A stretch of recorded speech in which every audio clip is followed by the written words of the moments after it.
getting big is not as important as you think it is. Welcome back to the Skid Steer Nation podcast. It's a new week, so that means it's a new episode. And today I've got a guest on from Pelon, South Carolina.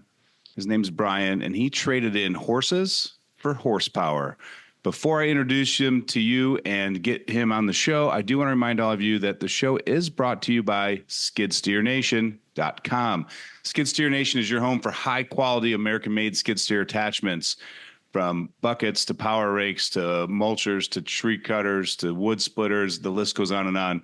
If you're looking for some high-quality, very durable equipment that's going to give you a nice return on your investment, head over to skidsteernation.com. If you guys are listening to this, please give us a review. We loved getting that feedback from you as well. And if you're watching this on YouTube, hit the subscribe button. So, Brian Laird, welcome to the Skid Steer Nation podcast, man. Thanks for having me, man. Oh, I'm excited to have you on here. Excited. I gotta ask the one question first, though, man. Stone Mill Land Works. What's the meaning behind Stone Mill? So my family actually used to own a grits mill ages and ages and ages ago. And my logo is actually one of the millstones that we pulled out of there right before it got tore down.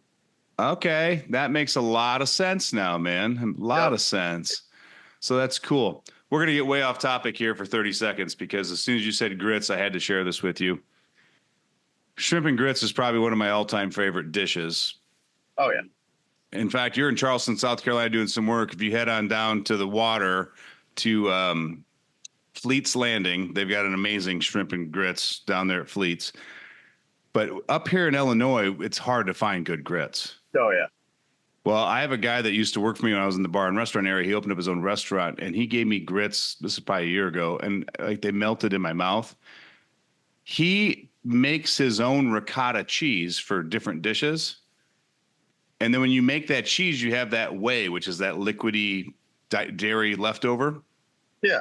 And instead of using water, he makes his grits with that ricotta whey. It was unbelievable. Now I'm kind of hungry. I kind of want some of those. Yeah, we're going to pause this episode, grab some lunch. We'll be back. No, I'm kidding. I'm kidding, man. So that's so cool. I love how you incorporated your family tradition and history into your business and your logo. Because when I first saw that, like, it was kind of contradictory, like Stone Mill Land Works. Like, well, what do you do? And now it's like, oh, it's just paying homage to your heritage. That's pretty awesome. Yep. That was actually my uncle that did that because, you know, he started the whole thing and he was in it for about a year or two. And then he just got so overwhelmed. He's a firefighter. He's got 2 girls and, well, now in high school. And we got we own a farm in Hayes. So he was overwhelmed and I was helping him. And that's how I started because he was like, I want to get out of it. And I was like, well, I want to get into it. He was That's like, cool. I'll sell it to you. I was like, deal. Done. Let's do it. Let's do it. And you come from, it says horse trainer that, like, in your bio that you gave us, but doing a little bit of digging research, like your family owned a horse facility. So you were training your own horses and all of that as well, right? Actually, no. I'm the first one in my family to really do anything with horses. Oh. I just got a summer job when I was like 12, 13, cleaning a guy's stalls. And then he was like, you know how to ride a horse? No, I don't know how to ride a horse. Know how to drive a tractor, can't ride a horse. But he was like, oh, well, I'll teach you. So he taught me, and then it grew from there. Ah, okay. I saw that post about the horse that recently had to be euthanized at 25 years old, and I thought it was your father that wrote it. So I was misunderstood on that. So I apologize. Oh, I got you. Yeah.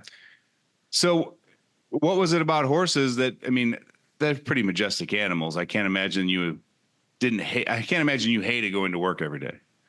No, it was super fun. It's real fun. What gave you the drive to say, this is cool, but I'm going to go do dirt work instead? I feel like that's a pretty drastic change. I don't know. I guess growing up around tractors, okay, a chance to make some money and not entirely break my body is probably a big part of it. There's a lot of guys listening right now that are calling bullshit on that. Oh, yeah. I'm 22. My knees are jacked up. My shoulder's jacked up. I've had a couple concussions, head injuries. I'm broken ribs, all that. Do you ride motocross? I have to ask. Huh? Do you ride motocross? I have to ask. No, I don't, but I love motorcycles. Yeah. When you start talking about the knees and the elbows, I'm like, oh, here's another guy that rides motocross in the dirt industry. It feels like everybody I talk to has got some sort of a motocross background. So you buy the business from your uncle. Mm-hmm. I'm going to take it. You've got basic knowledge on how to operate equipment, but you've never actually managed large projects. Coming in kind of green, right? How was that transition in your first 90 days with that? Pretty rough. Luckily, my uncle was there to kind of help me through it anytime I needed a question or kind of how to do something. First couple jobs, probably first month when I was quoting jobs, he would go with me and just explain, he's doing the business now, but I'm just helping him. And so he was there to really, really help me out during that. That's fantastic. And you guys predominantly do land clearing, is that correct? Yep. Mostly forestry mulching. I'm really starting to get more out of mulching and do just like clearing and grading. Yeah. Define clearing for me. Are you running the forestry mulcher at all? Or are you now like grubbing the trees out or what? Doing more grubbing out. Yeah. Yeah. Just completely clearing and grading the whole property. And I'm hearing more and more from the guys that have been in forestry mulching for a little while because it was so hot, right? Forestry mulchers were just for the last 4 years it was the latest, greatest, coolest, hottest thing. And now all these guys are using less and less of that mulcher because of the roots and the root ball and like the usage of the property. And they're like, it's awesome for a certain application, but I feel like it was being oversaturated in uses. It was outside of its desired outcome range for quite a while. Yeah. I think once people, because now we've kind of hit the top level of is the technology wise as far as forestry mulchers are going to go. So I think people are like, oh, they can't quite do everything I thought they were going to. Yeah. So, I mean, there's still an amazing piece of equipment, but yeah, you can't put a house or an outbuilding with all those root balls underneath. So you still got to do a bunch of grubbing. Yeah, I'm hearing that more and more. So if those guys out there thinking about getting into forestry mulching, just realize it's not only a $30,000-$40,000 head, it's also going to be an $80,000-$100,000 excavator. Oh yeah, or you better be real good friends with someone that can rent one to you, or can rent one to you. Yeah, because they're never available the day you need them from the rental company. Absolutely not. Never. Yeah. So you're outside of Columbia, South Carolina, just south of it a little bit. Yep. And you're over in Charleston now. Are you over there for work or pleasure? More pleasure. More pleasure. Then we won't even discuss it. Because I was just curious if you've been able to assist or help being in South Carolina with any of those affected storm areas. I did a lot. So we got hit Friday morning real early. So probably 5 or 6 o'clock. I actually had a horse at my house that was colicking. So I needed to go get Banamine from the barn, which is normally like a 5-minute drive down the road. So just thinking ahead, I already had the machine on the trailer with the grapple on it. So I just backed my truck up under it and took it with me with the saw. And it took me 45 minutes to make a 5-minute drive, cutting trees and everything down. Oh my goodness. So I got back to the house, handed the medicine to my roommate. I was like, deal with that. I'm leaving. And all day long, we were working, clearing trees out of driveways and everything else. Yeah. I'm just curious on this. Like, were you just doing that like to be a good citizen in your community, or were you just soliciting? Just working because DOT was nowhere to be found, and I had a couple friends in the fire department. They're like, all these roads are blocked, and we can't clear them all out that fast. So that's pretty awesome. I met up with a couple other guys, and we just like caravanned, and we're just rolling through them. Yeah, I commend you on that, man. That's in times of need like that. I think it's very important to get back to your community and be readily available, because that equipment, while it seems overly saturated in our market, is extremely scarce in times of need. Yep, they're always out on a job site or somewhere you can't get to them and need them. Yeah. Luckily, I had mine at the house for some reason. I just happened to have it there. That's awesome. How long do you think it took you from taking over the business from your uncle until you're like comfortable owning an excavation company? I don't know. Some days I'm still not comfortable with it. It's a fair answer. It took me probably about 9 months, honestly, to really, because I'm only 22. So, I mean, I was 19 and someone would hand me a $2,000 check and I'm like, ooh, ooh, ooh, money. So my dad and my mom have helped me out a lot with that as well, kind of helping me manage it, getting everything in order for me to really grab it just full steam ahead. Yeah. It's important to have that war chest for those slow months or unnecessary maintenance, those unexpected maintenance bills. And yep, it's important. That's really messed me up before. That Bobcat, I had a T770 that I bought from my uncle, that one. And I had it for probably about a year. And we were really doing good with the business, just rolling through everything. And we kind of got in that good groove. Everyone was working good. We were just getting everything done on time. And the machine went down. It's like, crap. I'm not in the, I guess I don't have the ability to go buy another one. So we got to get this one fixed. And it was a electronic controller, or auxiliary controller is what it's called. It controls your joysticks. So I had to find a way to get it on the trailer without it being able to move and take it to Bobcat. And they went through it. They're like, yeah, that guy's been sitting here since October of last year waiting on the same part. So we don't know when yours is going to come in. Oh. I was like, oh, no. Oh, no. So I was down for probably 4 or 5 months almost, which almost reset the business to like factory settings. Just I had to start all over again. I can only imagine. Yeah, man. But luckily, I have a couple pretty good friends, so we had a deal worked out. Anytime, because he lives in Blythewood, kind of on the other side of Columbia. So anytime I had work that would come in, I don't have a machine, but this guy, he does amazing work, good prices, good guy. Here's his number. So that, I don't know, people were still calling me and I was still talking to customers, which I think helped a good bit, but it was a rough couple months. Oh, I can only imagine, man. I only imagine. And it is important to still talk to those customers, in my opinion. Like, you're still helping solve their problems, so you're still part of that process. So hopefully they'll remember you next time they need something. Oh, yeah. Unless your buddy was damn good, then you're screwed. Yeah. Oh. So you've got a couple part-timers that work for you, right? Mostly it's my uncle and my dad that help me. I've got a couple guys that I know, just like ground hands, like chainsaw, pole saw, working that kind of thing. But for the most part, it's really just a one-man show. Okay. Are you outgrowing the ability to operate this as a one-man show? Nope, and I do not want to. You don't want to. So your goal is to stay where you're at. At first I did. I wanted to get as big as possible. And I started thinking, I was like, that's a lot of extra moving parts. And some months we're doing good enough just to keep this one thing going. So, but I've got a couple people to help me out. That's awesome.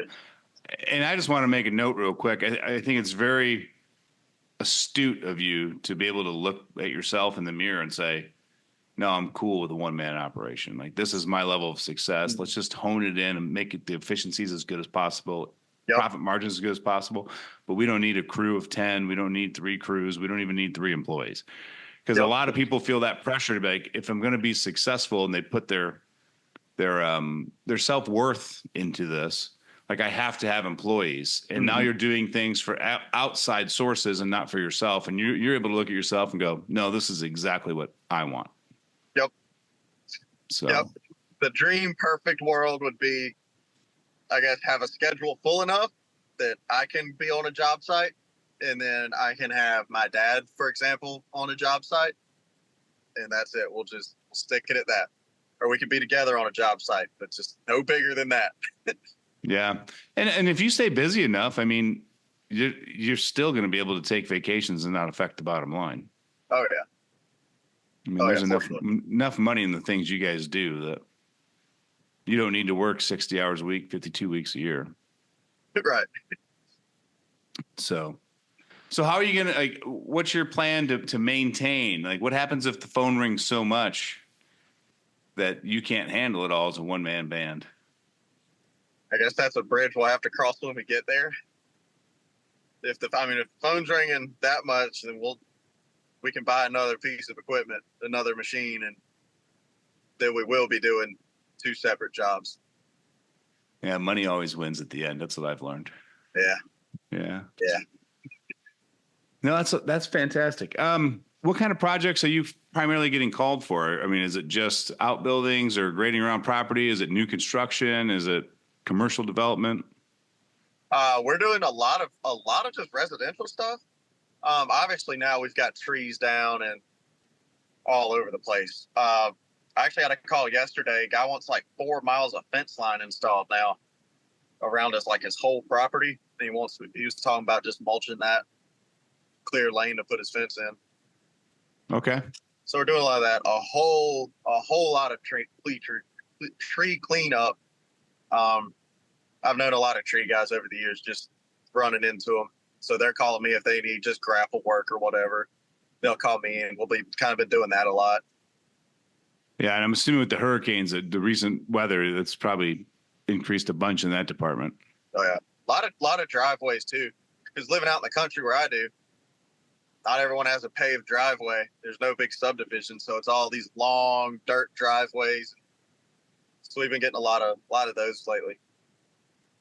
So I think I brought this up in the past a few times, but since you're talking about driveways, my gut tells me that you guys need to develop some program where you go in and fix the driveway, get it exactly the way it's supposed to be, and then put them on like a maintenance program where they pay you monthly or quarterly.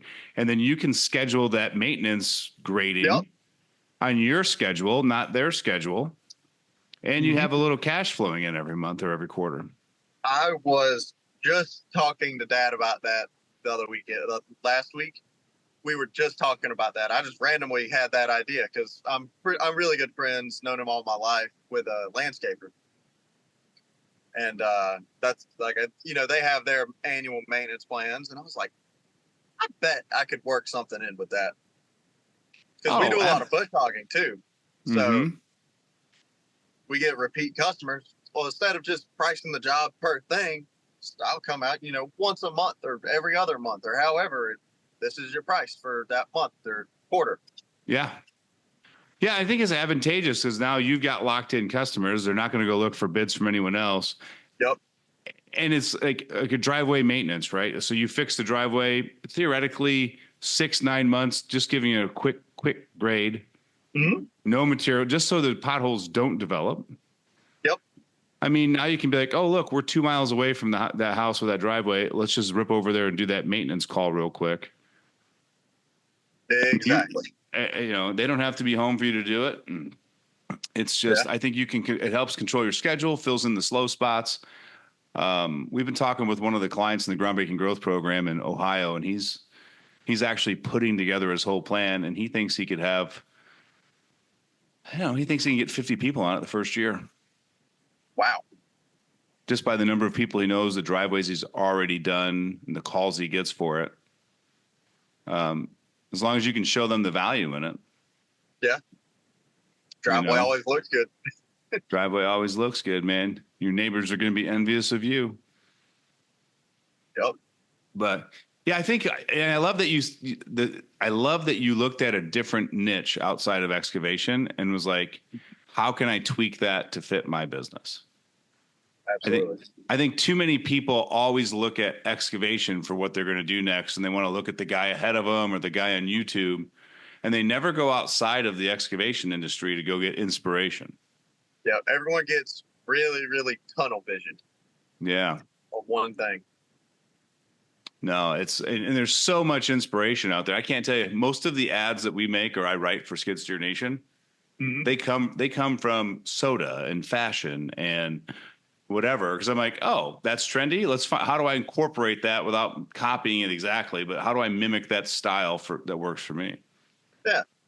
And I feel like we could do that, a lot of that. I mean, God, subscription businesses are so hot. Nobody's scared of them. They've heard about it forever. I mean, shit, you can't go to the car wash without getting pimped for a subscription anymore. Yeah. Yeah, and I have one. Yeah, that sounds like a great deal. Don't feel bad I didn't do. Yeah, that sounds like a great deal. But yeah, just like looking for some outside ways to do that. I mean, it's totally off subject, but the concept's the same.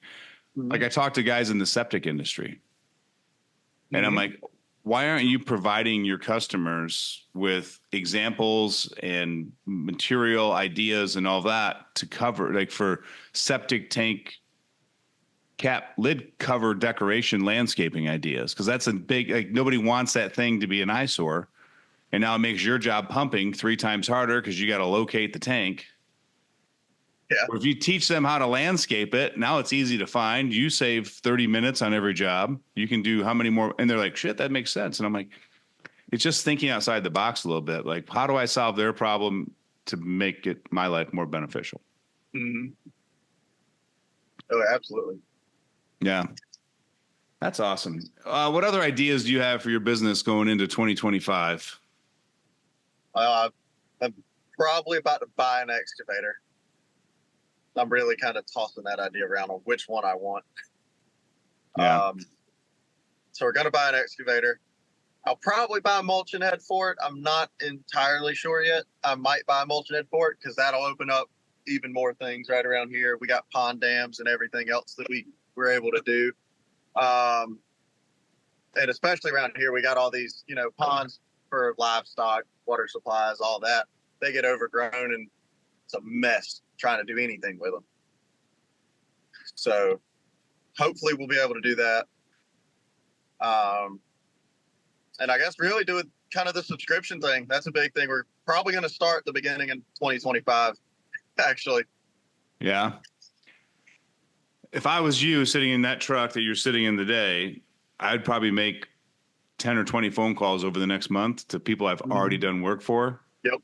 And just get feedback from them. Don't tell them you're doing it. Just say, hey, we're thinking about offering this. Would this be something like, and just like in the regard of like, these are my thoughts. This is the idea. Like, does it sound be reasonable to you? And just to figure out how to craft and hone that offer. Absolutely. Yeah.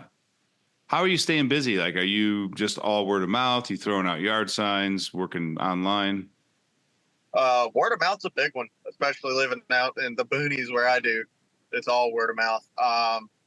Of course, we've got, the business cards in the hardware store and the local feed shop and everything else. I'm actually supposed to probably tomorrow be talking with a guy that I get all my horse feed from about putting a big banner up on his fence. So that'll be good. That's right in the middle of town, right around here, and on a pretty main road too. So we do a lot of Facebook stuff. That's the big one because free advertisement obviously doesn't cost anything. I'm looking at probably starting up the Instagram, really get that going, especially get towards the younger generation, I guess, or the younger age groups to target them.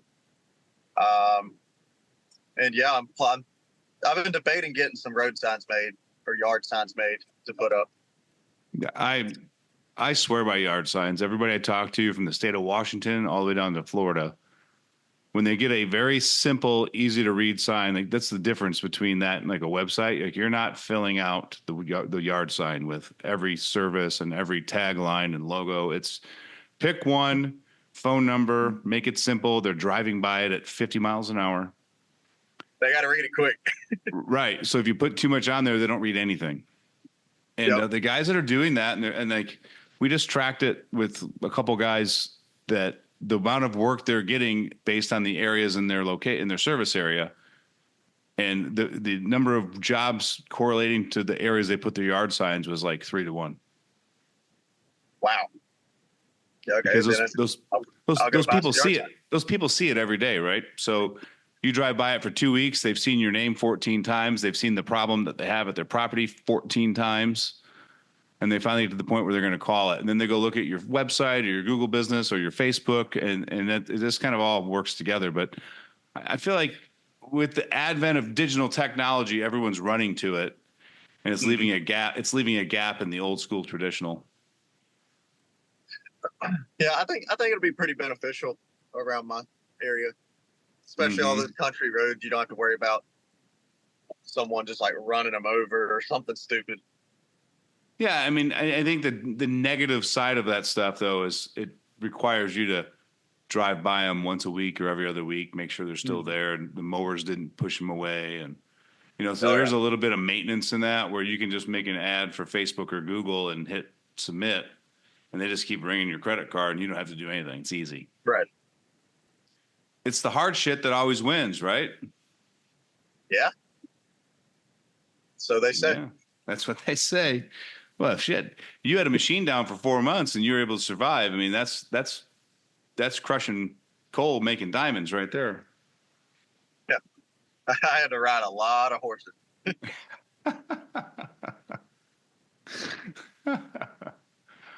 Oh, man. So were you born and raised in South Carolina? I was. Yep. Yeah.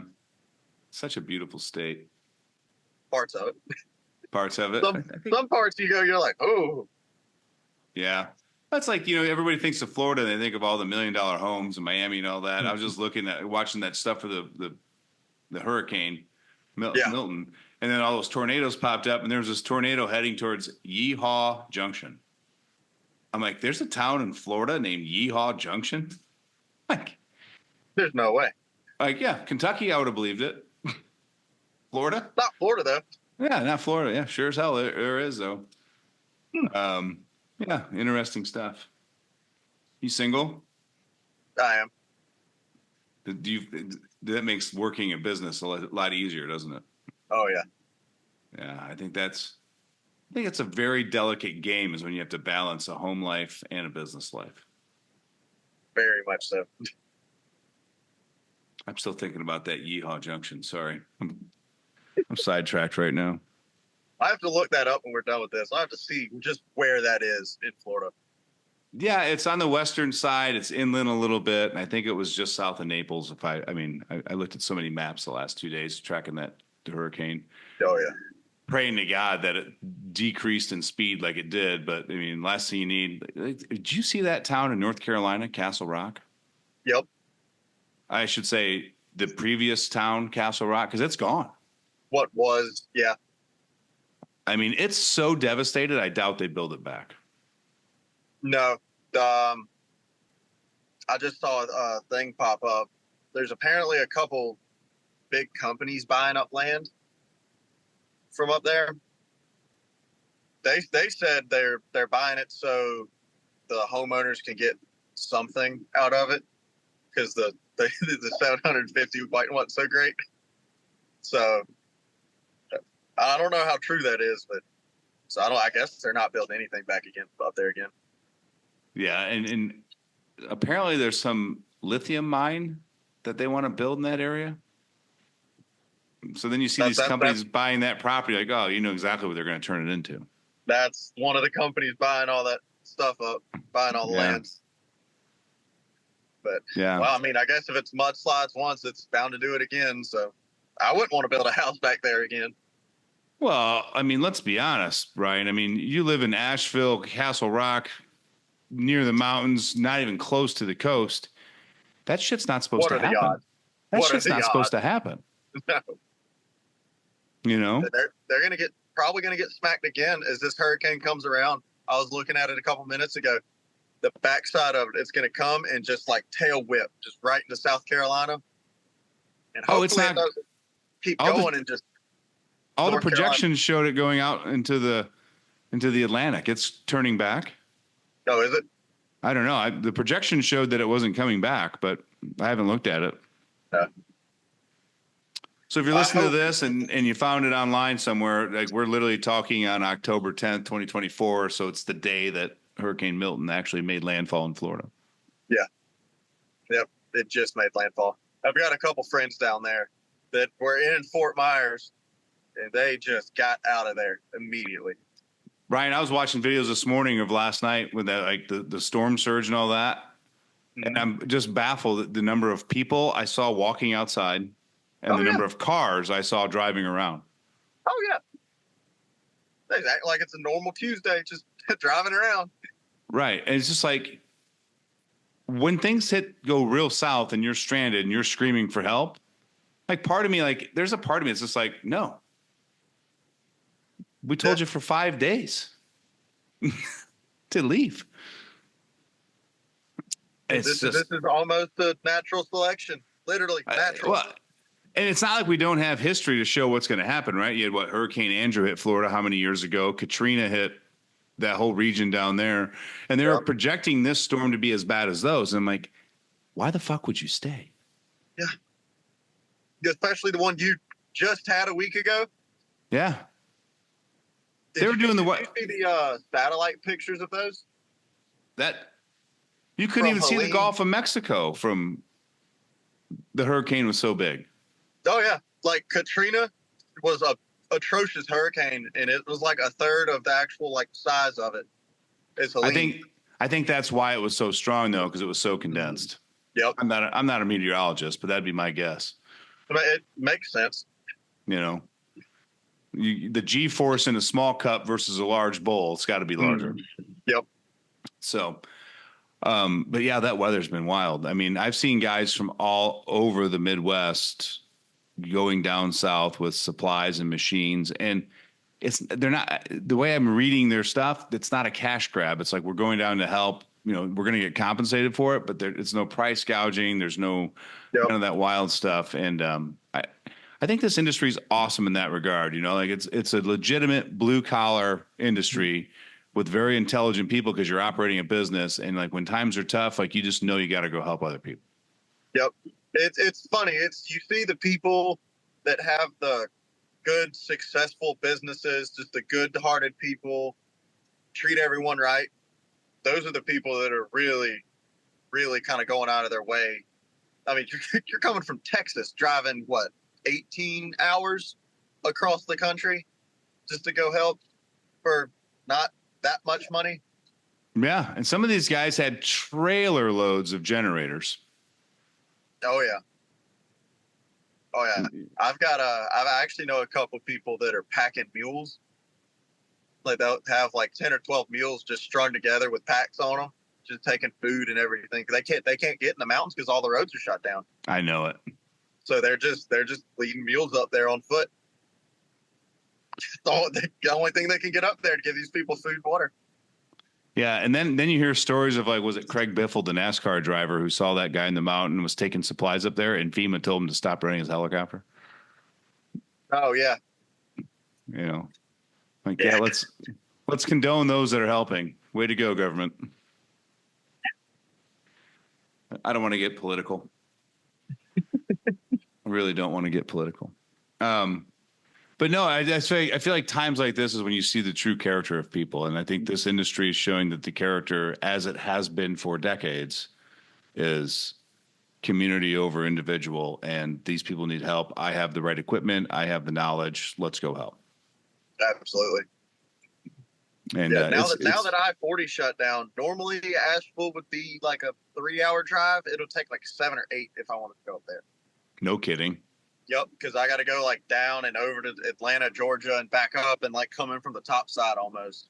Because 40 just doesn't exist anymore. They say it's not going to be built until probably 2025. It's going to be back up. Like in they were talking not days, not months, but years just for infrastructure recovery. Like I think that town of Castle Rock, I think it wiped out every bridge going to that town. Mm-hmm. Yep. Well, how do you build landlocked? Yeah, how do you build bridges that fast? Can't. Don't. Right, you can't. I mean, you're talking 4 years, I think, is what I saw, until the infrastructure would be half-assed normal in that region. Yep. Actually, one of the Facebook groups I'm in, it's Excavators of North America or something like that. But this guy was just advertising. He builds these bridges, just metal bridges that he builds.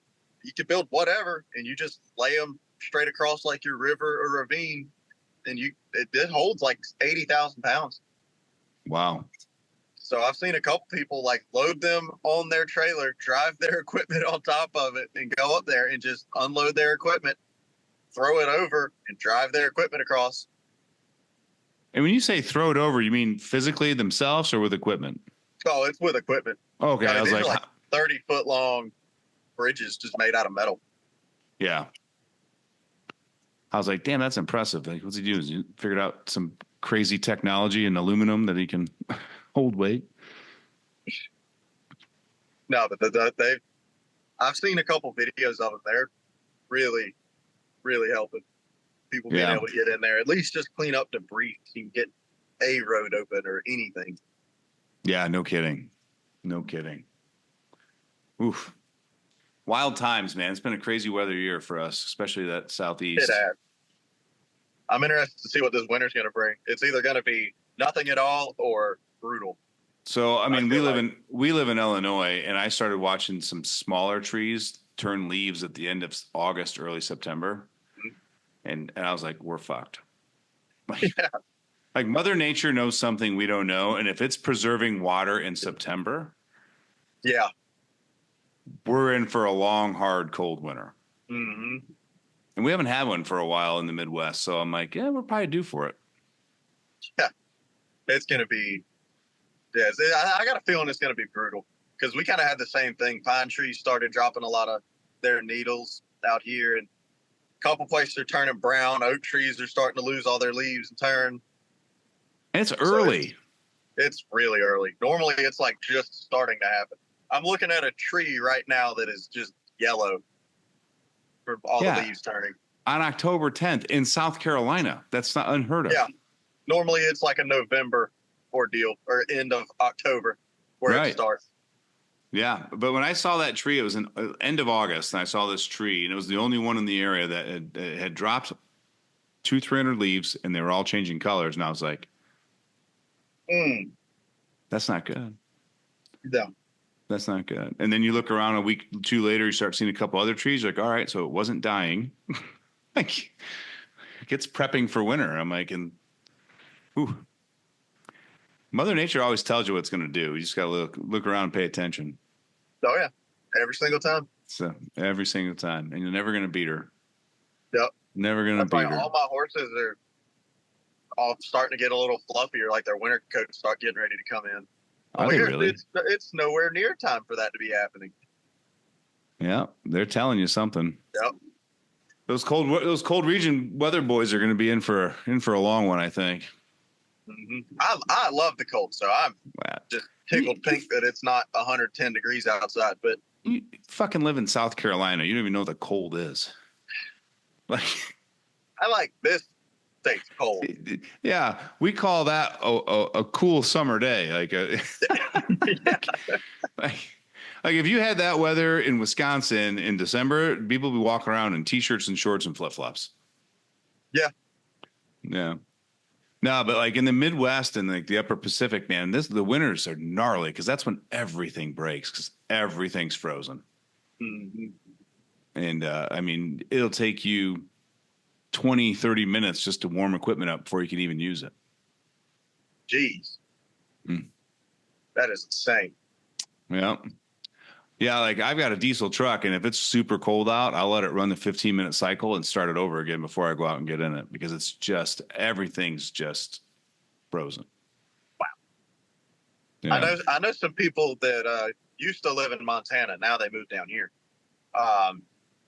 They had a big ranch up there, and they said there was one winter they left their trucks running for like 2 weeks straight. It's like, how? They had to keep a generator on the back of it plugged up to the truck just to keep the block warm enough while it was running all day long. While it was running? Yeah. Yeah, that's... Yeah. They said the diesel would like just solidify, just turn into a gel. Yeah. Now that's cold. Yeah, that's I'm good. That's cold. Good. Yeah, I'm sure there's a lot of guys out there right now just shaking their head thinking of all the times they've had some issue with equipment in the winter because it's not an if, it's a when it's that cold out. Yep. Man. So you're just rocking and rolling. Like you mentioned word of mouth for advertising a little bit earlier. And I'm starting to dig deeper into that because I think like the answer word of mouth is just so generic, right? Like, yeah, it's just word of mouth. And anyone that isn't being successful with word of mouth, it's like, how do you do it? Like, what is it? Like, so how do you stay relevant in your community with the right people so that your name gets brought up in moments of need? I don't know. I guess obviously I've been in the community forever. My grandma used to own a flower shop in the town that I live in. So I wear business shirts around. Just I'm going to the store, throw a shirt on. It's got my name and number on the back of it. Business cards everywhere. A couple months ago, we actually did a cleanup at the library in the town. Just did a cleanup. They had these little bushes. I still have no idea what they are, but it's like a network of them. They're supposed to be pretty. Well, they all died and started looking like crap. So all the old people in the community were complaining about it on Facebook groups. So I just went up to the post office one day. I was like, hey, can I clean that up for you? And they're like, yeah, sure, go ahead. So I got in contact. We had the FFA at the high school. They built flower boxes. So I graded everything out. We threw some seed down for the grass to grow. They built flower boxes to go around the flagpole. So we completely transformed the whole front of it. Man, I've told guys this forever. Like, find a spot in your community that's run down and just go fix it. Don't even tell people. Don't brag about it. Just go fix it. People will ask. Your name will be said.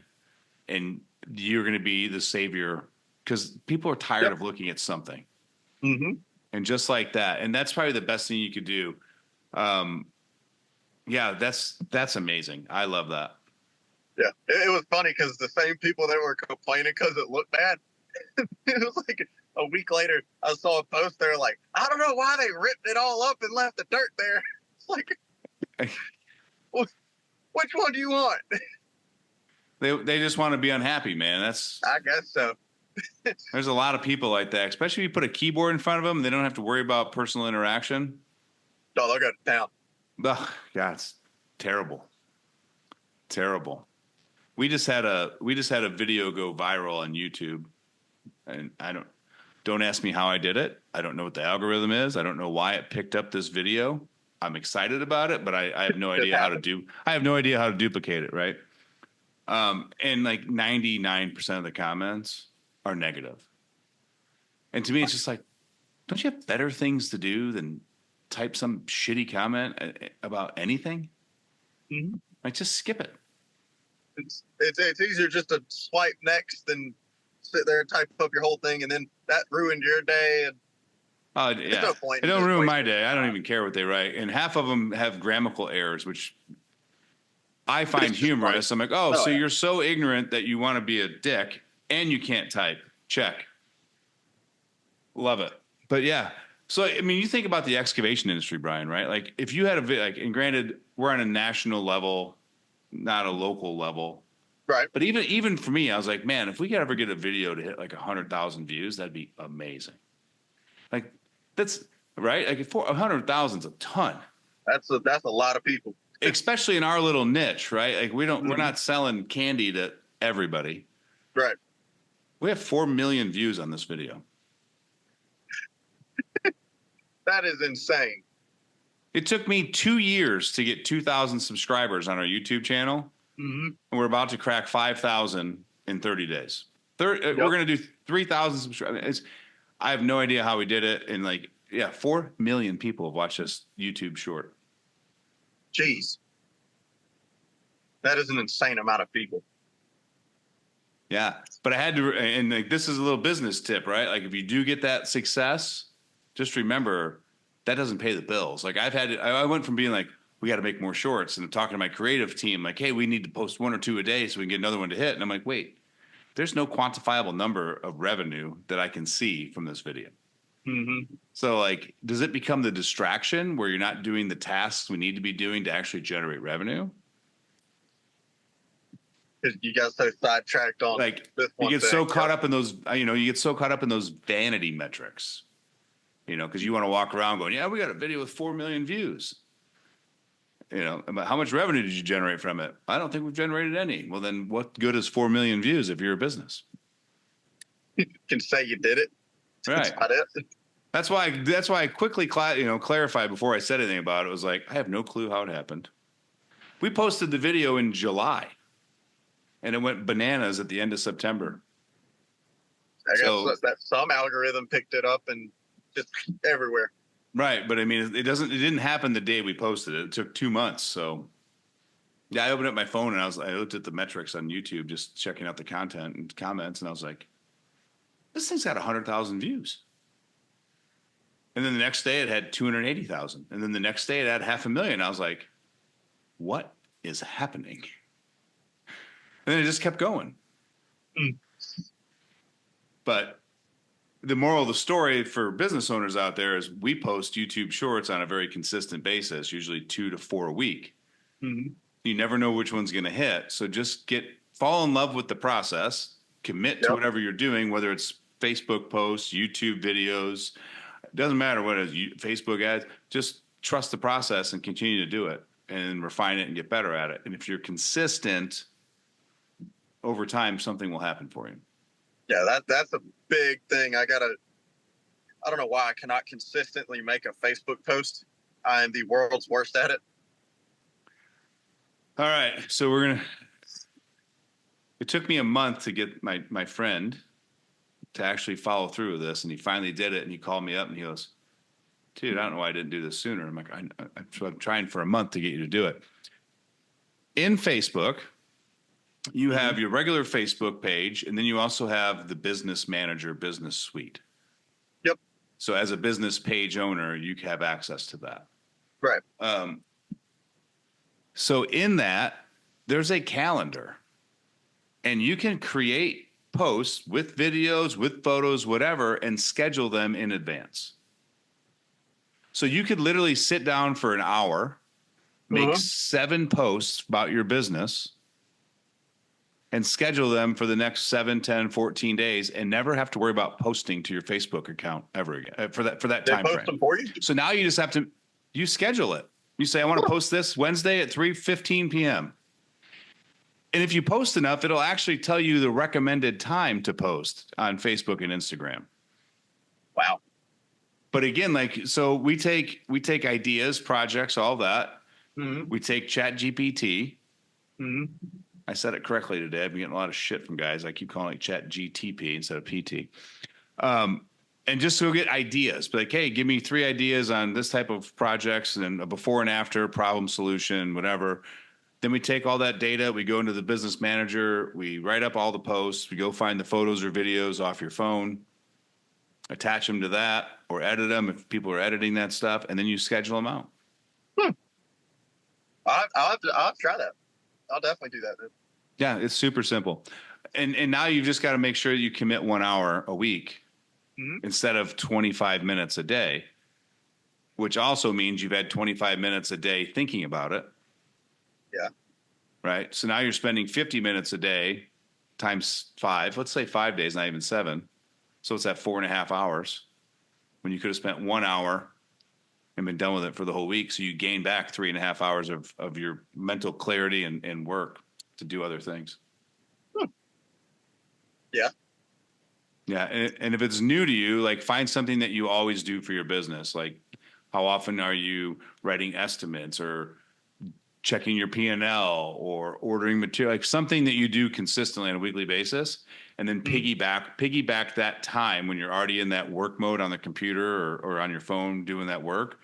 And then just piggyback that time to start doing your social media posts. Cause then you're already in that mode of doing that type of stuff. Yeah. I think that'll help me a lot. If I could just go ahead and allot everything at once to just happen for me. Yeah, and then you can save things as drafts too, right? So if you have ideas in your head or projects, but you type it up and it sounds like shit and you want to rewrite it, just save that draft on a date like 2 weeks from now. And you can go back, reopen it, edit it, change the photo, whatever, and then you're done. So then you don't lose all those ideas that you had either.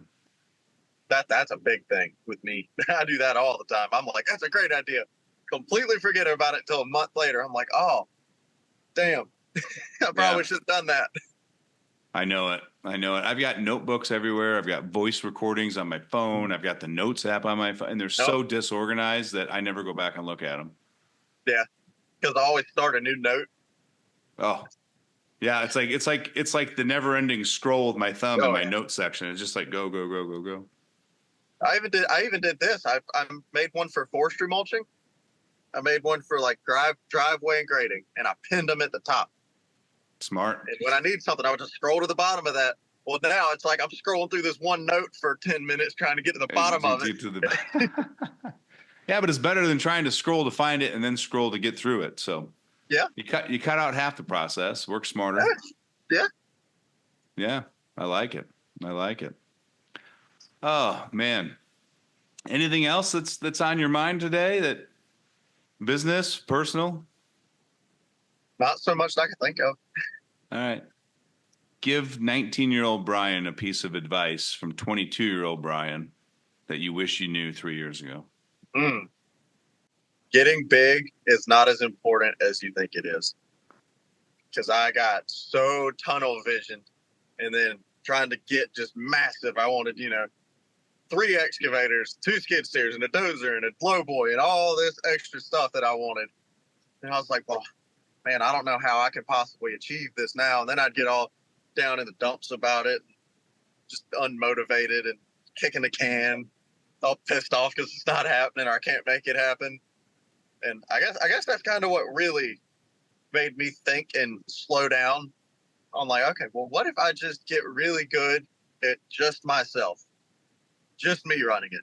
And then if that's good, if I'm able, I, bring in somebody else. And then definitely had to start at the bottom and very small to work way up.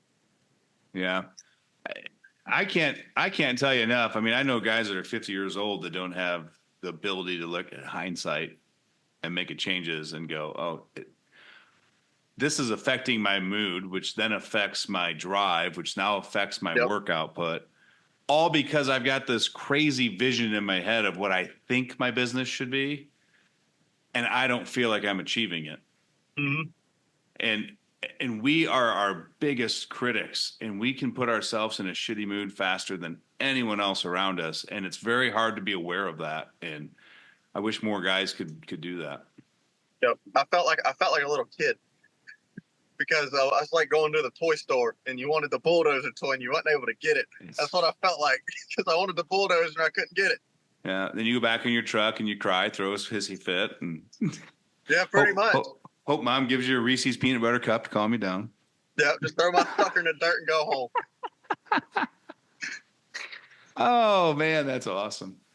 Yeah, because I'm the same way. Like we hit the ground running with Skid Steer Nation, and I had visions of like how big I wanted it, number of employees, and I think it took me like a year and a half of like grinding, trying to get on that right path because I knew it wasn't going to happen overnight, right? I knew I wouldn't do it overnight, but about a year and a half in, I was like, I don't even feel like I'm grinding for the right reasons anymore, and I had to go reevaluate. I'm like, is that even what I want? Absolutely. I've also definitely gotten better at not saying no. Oh man, that's a huge one. Yeah, that was a big one for me when I first started because I was 19. I'm like, I'm 19. I have my own business. I don't have to do that. And then I didn't have any money, and I was like, oh man, I probably should have done that. Are you talking about work, jobs? Yeah. Yep. Yeah. Because when that Bobcat went down, I can't do anything with the skid steer. So I went to building fences, got a job working on a fence crew, hated every second of it. It was miserable. That'll make you want to not be broke again. Yeah. Go do something you really don't like and keep doing it. You're like, I don't ever want to have to be able to do that again. That'll make you work real hard for it. My dad used to make me work in a foundry that he worked in the summer breaks during college. Ooh. I mean, the money was really good, right? I mean, for a 17-year-old kid in the 90s making $18 an hour, I mean, I think minimum wage was $5. Yeah, pretty good money. So it's awesome money. But, his whole purpose was like, I want you to blow black shit out of your nose every day. I want you to be filthy dirty. Because I want you to look in the mirror and say, I'm not doing this every day for the rest of my life. And like that was his whole goal of me working there in the summers, was to do something so shitty that the days you didn't want to study for that test in college or the days you wanted to quit, you're like, yeah, but what's the alternative? Yep. That's there's a world famous bull rider. He's arguably like the best bull rider of all time, JB Mooney. He's got the YouTube shorts like the $7 million bull rider. Okay. That's him. But he's done a couple podcasts. He's talked a lot about this. because right before he went to the PBR and got all famous, he got stomped by a bull, messed his stomach up, got all kinds of stuff taken out and sewn up and fixed. But he had to go work in a hydraulic plant. And he said he came home to his dad, looked at him. He goes, when I start riding bulls again, they're going to have a hard time throwing me off because I ain't ever doing that shit again. Yeah. And he did. He won $7 million doing it, so I guess he's done all right. He's done all right. He's done all right. But it's true. Like if you got to have that drive of whether, I mean, Tom Brady never had the negative, right? He was always been a good professional football player, but he had the focus to do the little shit every day. That diet he ate was insane. The workouts he did, they weren't to get muscular. They were to be able to play till he was 44 years old. And he did it every day. And then as his body changed, he learned to adapt.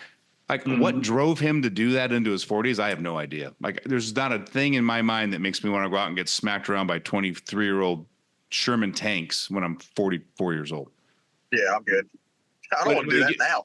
Right. But, so some people need to have that, this is the other side of the coin. Well, I'm done fucking around. I'm going to get laser focused. And some people just have that laser focus. Yeah. But the key commonality is that the successful ones have laser focus.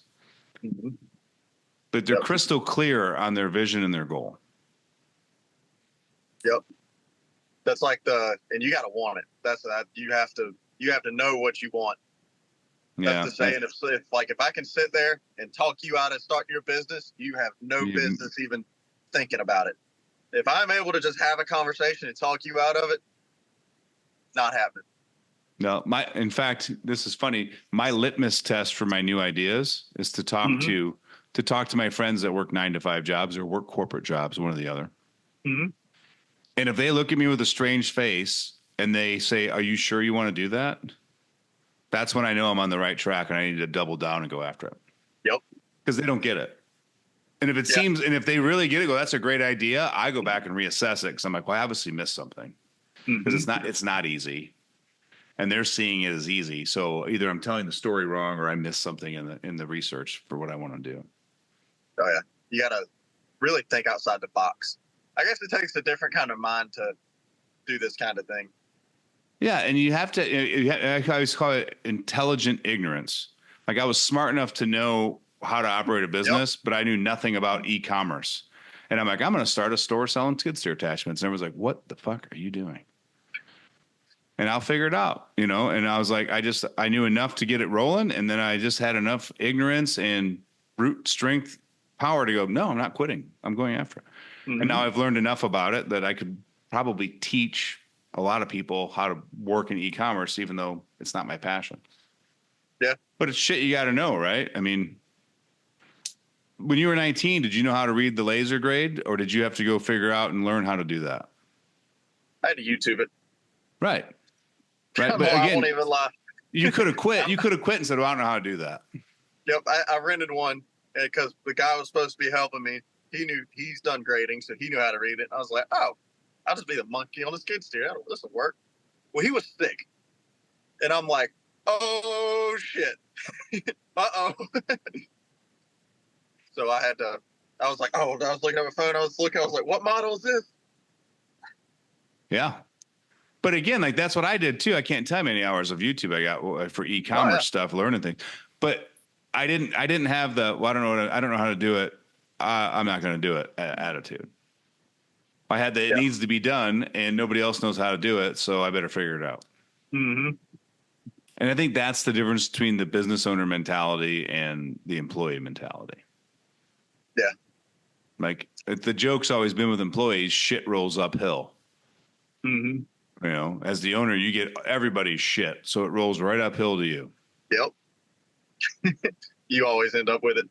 Right. Oh, yeah. Chief problem solver is what I tell everybody going into business. Be prepared to just call yourself the chief problem solver because there's nothing executive about what you're about to do. No, not at all.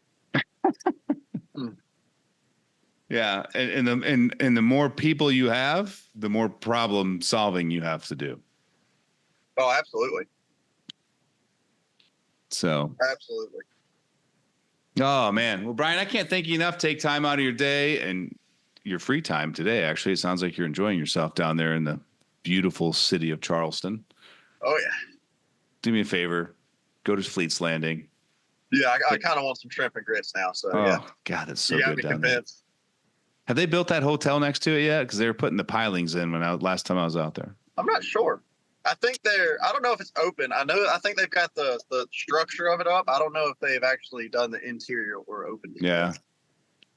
I don't know. Yeah. I'll let you know. And if anyone likes to have drink and good food and you've never been to Charleston, South Carolina, I've been all over the world, and Charleston's probably one of my top 3 places on the planet for just atmosphere. It's so laid back. The food, you could eat an amazing meal 3 times a day and never eat at the same restaurant for 30 days. Oh yeah. Next time you come here, for anyone who's listening, if you like barbecue, there's a place called Saltwater Cowboys, and they have the best burnt ends I've ever tasted in my life. You're pissing some people off in Kansas City and Texas right now. Oh, I don't doubt that. I don't doubt that at all. Yeah, they're like, barbecue in South Carolina. What? It's pretty good. Yeah, the dude's probably from Texas that started the business. But yeah, it's just an amazing city. You can walk everywhere. It's safe.